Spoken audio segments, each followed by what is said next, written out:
you all are fine. Today I have come with the chapter My Experiments with Truth, taken from English Literature book of class 6, prescribed by DAV CMC. My Experiments with Truth has been written by Mohandas Karamchand Gandhi, and I would like to say that this is an autobiography. Students, you might be wondering what is the difference between a biography and an autobiography. See, when we write on somebody's life, his career, his achievements, then that will be known as biography. Now, for example, if I write about Subhash Chandra Bose, that means I will be writing a biography. But when I will write about my own life, about my own career, about my own achievements, that will be known as autobiography. So similarly, here this chapter is specially an autobiography written by Mohandas Karamchand Gandhi. Gandhiji, as everybody knows that he was popularly, or he is popularly known as Bapuji, was born on 2nd of October 1869. He was a lawyer, a politician, an activist and a writer, mostly known for Indian independence movement, non-violence movement and many more. One of his notable works is the story of My Experiments with Truth. But this great national leader died at the age of 78. That is on 30th of January 1948 in New Delhi. My Experiments with Truth.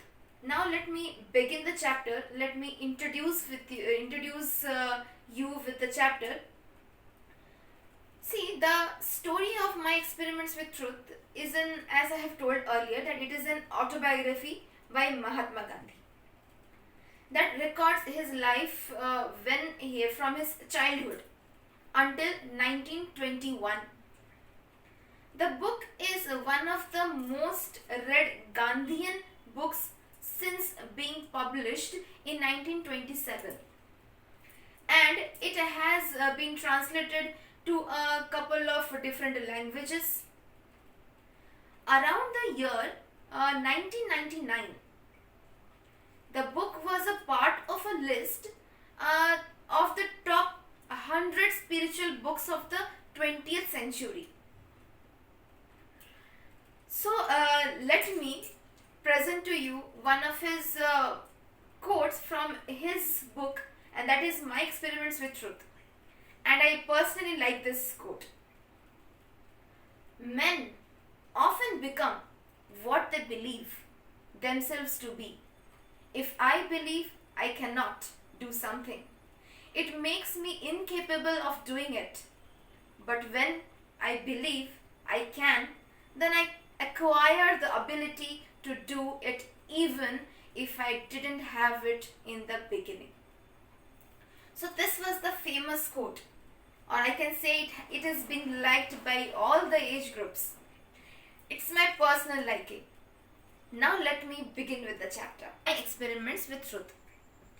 It gives the particular chapter, this chapter gives a glimpse about Gandhiji's life, Gandhiji's childhood days, everything what he learned, and also it also tells that how he set examples, how he set rules and regulations for himself.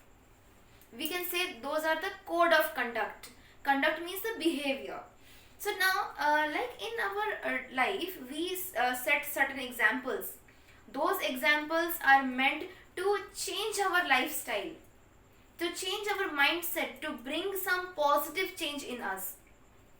So my dear students, if you want to bring certain positivity in yourselves, you need to set some examples. You need to set certain rules and regulations in your life, so that ultimately you will be a very good citizen, or you will be a very good human being. Like in How Daddy Decided What He Wanted to Be.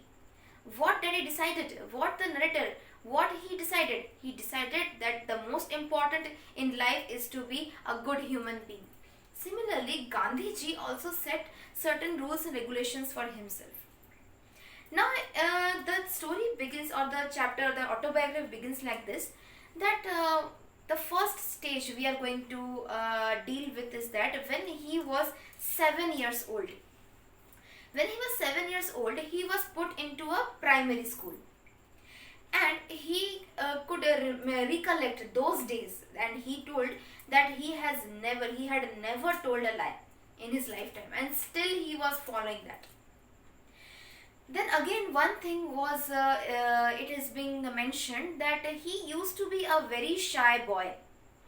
Shy means one who couldn't mix up with anyone, one who couldn't be friendly because of his shy nature, and he or she could be known as a person with a shy nature. And also he avoided all type of companies. Company here doesn't mean the organization. Company means like we can say in Hindi it is known as Sangati. That thing he always avoided. Why? Because he was shy in nature, he was a shy boy for that reason. Now see, that means somebody must be a good friend of his. So who was his good friend? Those were the lessons and the books. Books, only the textbooks. Those were there in his school. The textbooks means the school books. Beyond the school books, he didn't read any books. Because according to him, when he was a child, he thought that reading beyond the textbooks is a waste of time. You might be wondering that no, ma'am, we used to read encyclopedia, we used to read some fairy tales or moral stories like Panchatantra. Those are not bad, ma'am. Yes, of course, those are not bad.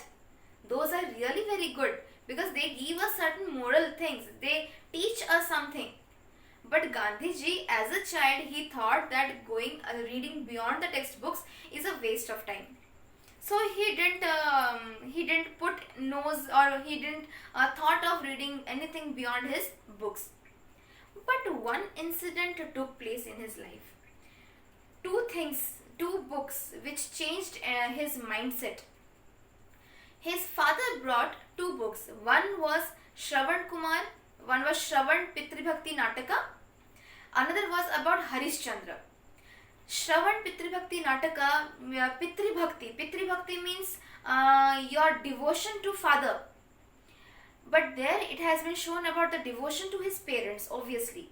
Now one picture of that book, that changed his mind. It left an undying impression in his mind.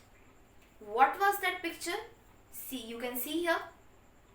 You can see that how Shravan Kumar is carrying his parents. So my dear students, this particular image that you saw now, this particular image changed his mind. Another was about, see here, now you can see a person standing. He is none other than Harishchandra. Why this image has been given? Because see children, here it has been described that how Harishchandra, he always spoke truth. Whatever the condition, whatever the circumstances might be, he always spoke truth. He went through many ordeals. Ordeals means the painful experiences. Now see, I want to give one example. See, like for example, my brother or my sister has done something wrong, and the third person comes to my house asking for my brother or my sister. Might be I will tell that no, my brother is not there or my sister is not there at house, and he was, or else we can tell that no, he has not done such type of thing to you, because I know that he is not like that. We will try to defend our brothers or sisters. But Harishchandra, he didn't do like that. He always thought that what is wrong, that is wrong. Truth is always truth. We must always tell truth. So these two books left an undying impression. Undying means what? Which can't die. Which is immortal, we can say. Means it will leave an impression, a good impression in the mind. So similarly, these two books changed the mindset of Gandhiji. Now one more incident I would like to say. See, when he was in 7th standard, I have already written that Gandhiji at 7th standard, a new headmaster came to their school. He was named Dorabji Jimmy, and he made gymnastics and cricket compulsory.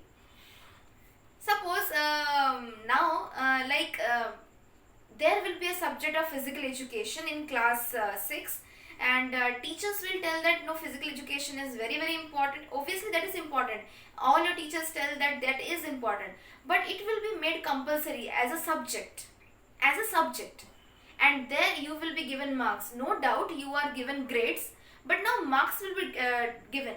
You might be very happy that yes, physical education will be there in our subject. We will be studying some theoretical part also, and practicals also we will do. There might be 2 periods or 3 to 4 periods in a week.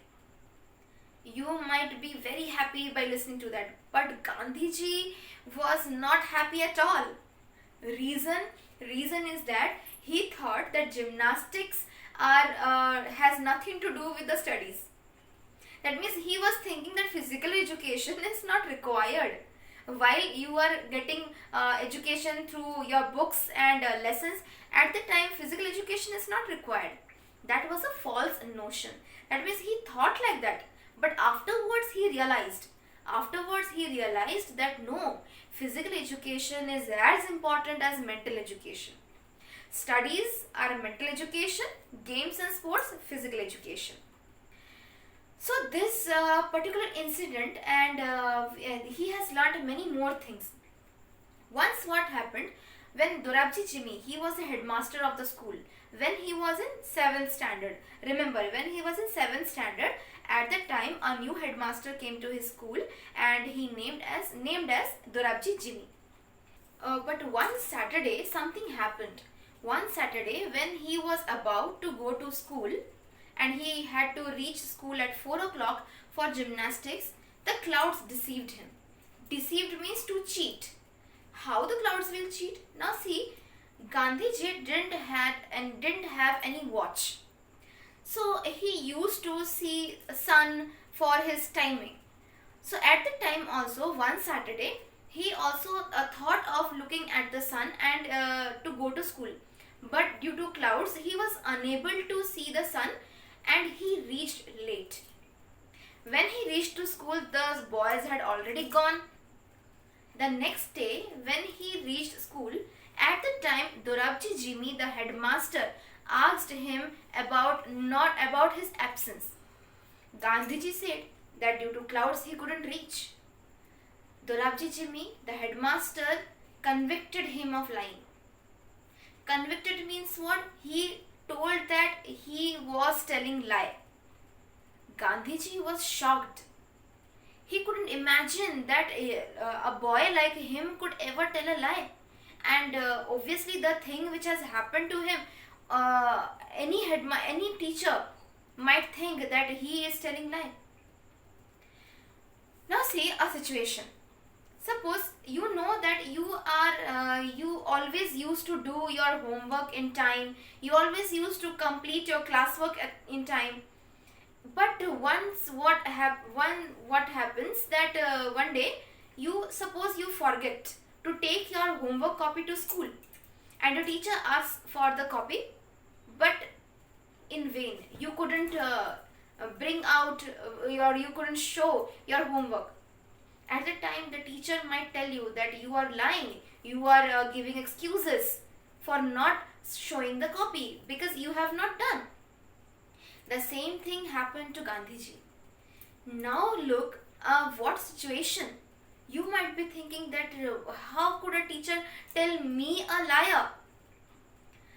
You might be feeling very irritated or angry upon yourself only. The same thing happened to Gandhiji. He couldn't think of that how he could prove himself innocent. Then another lesson he learnt, that is, we shouldn't be careless. If you want to prove yourself, you must be very careful about all your things. You must be very careful of what you are doing. Unless and until a person is careful, he or she won't be considered to be obedient. Because see, punctuality is required, discipline is required in life if you want to succeed. Now, another incident. He is telling that he doesn't know that from where he got a false notion that handwriting has nothing to do with the studies. Afterwards, he realized when he went to South Africa, he saw beautiful handwritings of lawyers and young men. He then realized that how important handwriting is. Don't know that from where he got that notion that handwriting has nothing to do with education. But my dear children, wherever you go, everywhere they will see all these things. Handwriting is also very important. It gives people, they think that most of the people, they think that if your handwriting is bad, that is an indication of your imperfect education. Even if your parents, they spend a lot of money for education, but there are certain things, like one example is of the handwriting. If your handwriting is not good, then people might think that you have not been given a perfect education. So the same thing happened to Gandhiji, but he repented. He couldn't change his handwriting later on. This was another incident. Another thing took place. The last incident of this chapter which has been explained, and that is his stealing. Yes, he stole a bit of gold from his brother's armlet. Like bracelet you wear in around your wrist, in the same way when you wear anything around your arm, that is known as armlet. So he stole a bit of gold from his brother's armlet. Why? The reason is that to clear a debt of 25 rupees.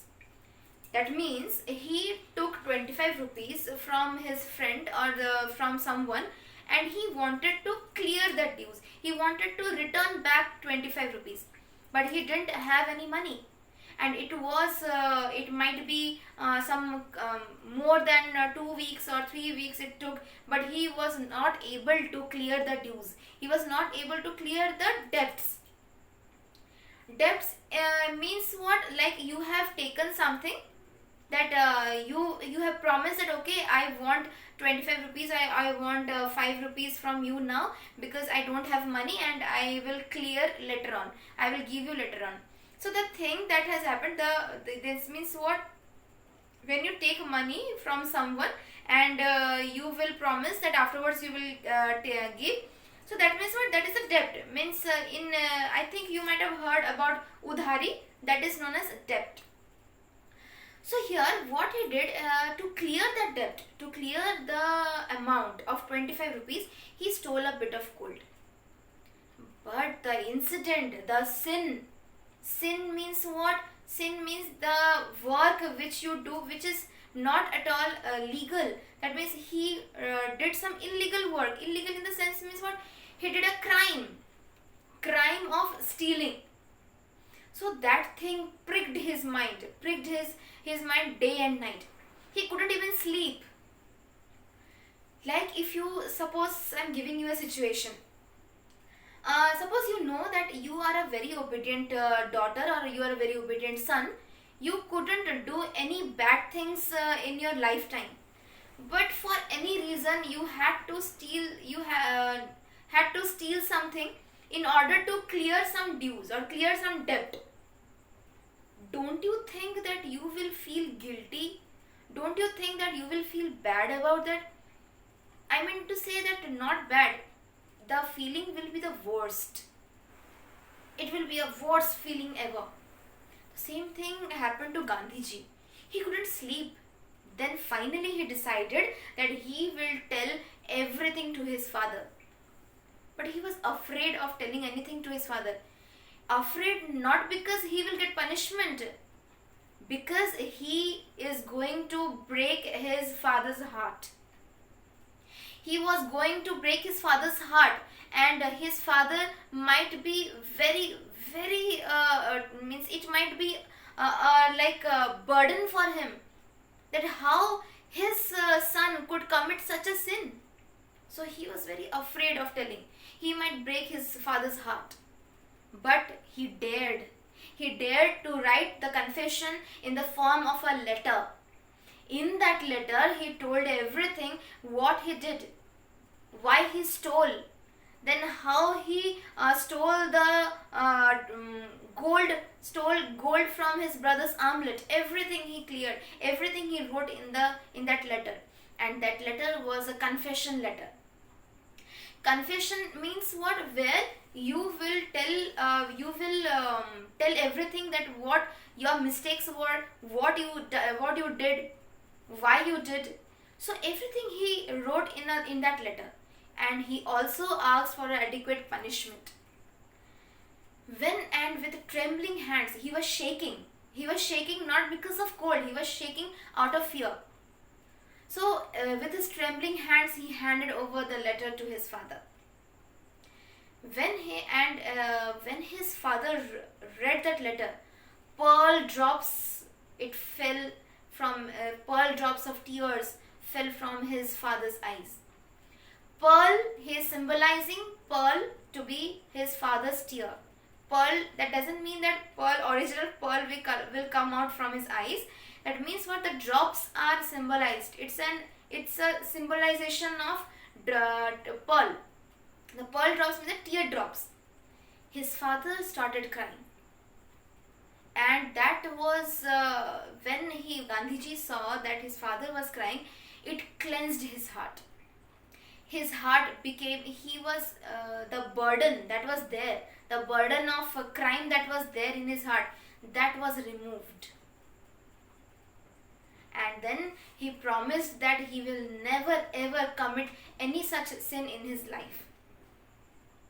So my dear children, here he tells that in confession combined with a promise never to commit the sin again is the purest type of repentance.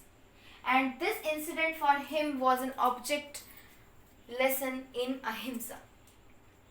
So see, my dear children, a lot of things are there which has to be carried on by us in our life. We could learn many lessons from his autobiography. In this chapter only you could see that what we learned. We learned that we shouldn't tell lie, how to serve our parents, how to be punctual, how to be obedient, how to be careful about our own things, about our own life, about our own day-to-day activities. Most importantly, never to commit any sin in the life. And if you have committed, then have the guts of confessing. Because a clean confession or with a pure heart is the purest type of repentance. So I hope this has been a fruitful lesson for you. And if you find time, then please go through the book of Gandhiji. That is My Experiments with Truth. Till then, bye-bye. Thank you. We will meet soon.